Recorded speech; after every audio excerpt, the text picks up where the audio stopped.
L'autre jour, on m'a demandé si mes performances en course à pied avaient baissé à cause de la masse musculaire que le triathlon m'a apportée. Honnêtement, j'ai beaucoup ri en voyant ce message.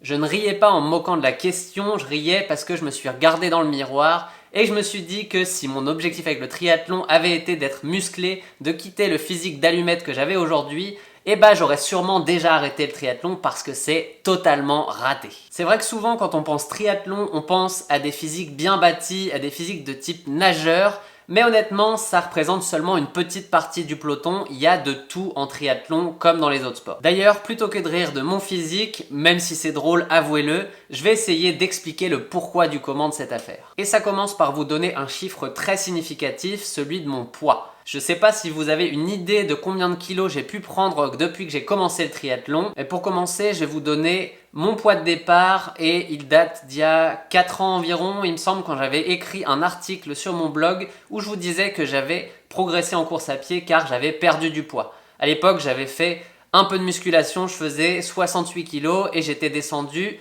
à 62,5, 63 kg. Bref, j'avais perdu 5 kg et mes performances en course à pied étaient bien meilleures. Et aujourd'hui, la question est combien je pèse après 2 ans à faire du duathlon et 1 an à faire du triathlon. Donc j'ai ajouté le vélo et la nage qui font prendre un peu de muscle. Roulement de tambour, on va aller voir ça tout de suite.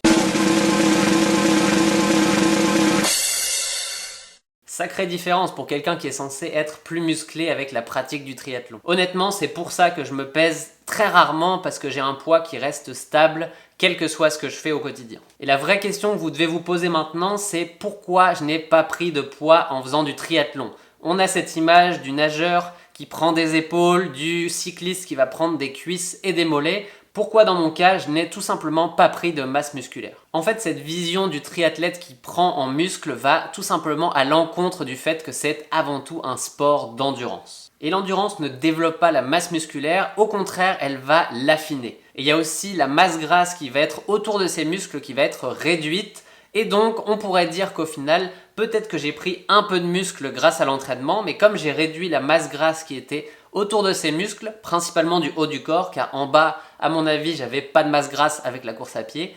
Mais on peut dire que par exemple, au niveau de mes épaules, je vais avoir plus de muscles et moins de graisse qui va se promener autour de ces muscles. Et ça peut se voir sur les photos, même si j'ai toujours un physique d'allumette, on va voir des muscles plus dessinés au niveau des épaules, des dorsaux notamment. Au final, si on regarde un petit peu mon entraînement et l'entraînement des sportifs d'endurance en général, les séances où on travaille la force, la puissance, vont être contrecarrées par toute l'endurance qu'on va faire à côté. Donc oui, les séances de force ont pour but de prendre un peu de masse musculaire, mais l'endurance, tout le volume d'endurance qu'on va faire à côté va empêcher cette masse musculaire de vraiment se développer. En fait, si vous regardez les triathlètes qui ont une carrure large, souvent c'est parce qu'ils ont un passé de nageur. Et évidemment, quand on fait uniquement de la nage, là on va avoir tendance à être plus musclé. Si vous regardez par exemple deux triathlètes comme Vincent Luis et Mario Mola, l'un va avoir une carrure assez large, Vincent Luis, et Mario Mola va être plutôt profil allumette comme moi. Je vous laisse deviner de quelle spécialité initiale ils viennent.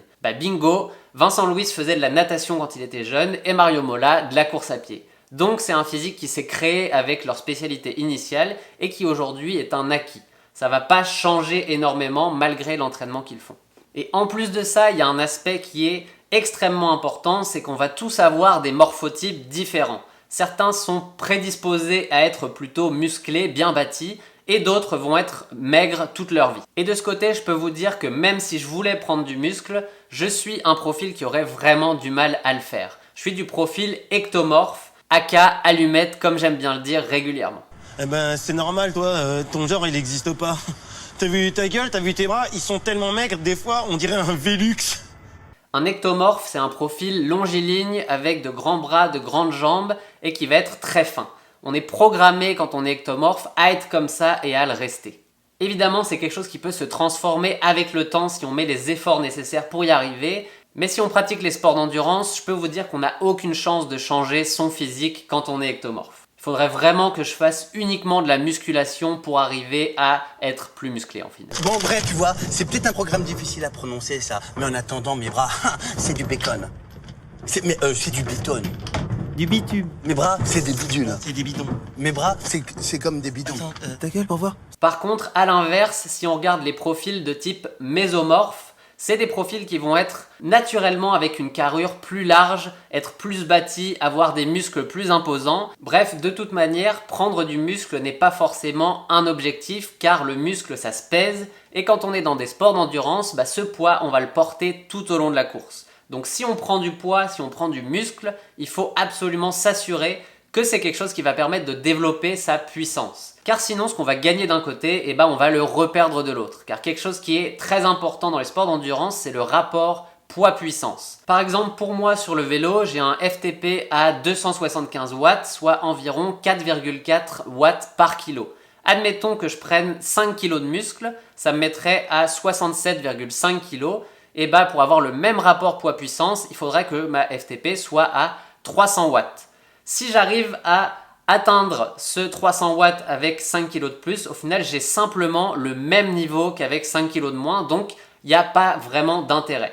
Pour dire que ces 5 kg me sont bénéfiques, il faudrait que je réussisse à développer ma FTP au-delà de ce 300 watts, être au moins à 310, 315, 320 watts peut-être, parce qu'il y a un autre sport qui est la course à pied où le rapport poids-puissance va être encore plus au déficit des profils lourds. Bref, je ne vais pas aller dans le détail, mais ce que je voulais amener comme point, c'est que plutôt qu'aller chercher à avoir plus de masse musculaire, ce que je recherche, c'est plutôt à faire du renforcement musculaire, à rendre mes muscles plus forts avec le poids qu'ils ont aujourd'hui. Et ensuite, une fois qu'on a des muscles plus forts, on va travailler l'endurance de force et donc la capacité à utiliser cette force plus longtemps dans l'effort, avoir des muscles qui restent en forme plus longtemps dans la course et qui permettent, comme je l'ai fait récemment au Connecticut, de tenir un semi-marathon à l'allure voulue, même si musculairement, à la fin de la course, on commence à fatiguer, on ne s'écroule pas totalement. Ça, c'est l'intérêt d'avoir des muscles plus forts et plus endurants. Évidemment, cette réflexion va être très différente d'un individu à l'autre. Là, je vous ai exposé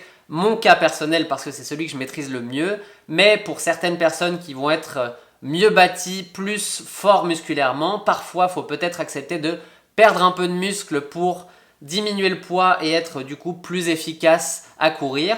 Mais dans d'autres cas, c'est l'inverse. Il y a des gens qui vont être assez faibles musculairement, qui vont pas réussir à se renforcer suffisamment avec leur musculature actuelle. Et dans ce cas-là, faire de la musculation, prendre un peu de poids va être bénéfique à l'effort. Peut-être que d'ailleurs ça sera mon cas dans quelques temps quand j'aurai atteint ma limite avec ma musculature actuelle et là dans ce cas-là peut-être que j'aurai changé d'avis et que je vais chercher à prendre quelques kilos supplémentaires. Et du coup un autre point qui va être important si vous voulez vraiment maximiser vos performances et surtout les maximiser en fonction de votre profil, ça va être de choisir des compétitions qui se font sur des terrains qui sont favorables à votre profil. Pourquoi je me suis inscrit au Ironman 70.3 Connecticut à Mont-Tremblant et que je suis content d'aller faire Nice, c'est parce que c'est des parcours qui sont vallonnés, où il y a des belles montées qui vont me permettre d'utiliser mon rapport poids-puissance avec un avantage. Si je fais des parcours qui sont super plats, et là cet avantage va être beaucoup moins marqué et donc les profils qui sont plus musculeux, qui vont avoir une puissance plus forte, vont être avantagés par rapport à moi. J'espère que j'ai été clair sur ce sujet, il est un peu complexe, mais j'ai essayé de rester simple pour que vous puissiez en tirer quelque chose d'utile, encore une fois, pour votre entraînement, pour vos inscriptions aux compétitions, comme j'essaye de le faire d'habitude. Si ça n'a pas été suffisamment clair, n'hésitez surtout pas à me le dire dans les commentaires, j'ai besoin de le savoir pour éviter de répéter ces erreurs dans mes futures vidéos. Et si vous avez des questions à propos de points que j'ai pas traités dans cette vidéo, même chose, dites-les moi dans les commentaires, j'y répondrai comme d'habitude.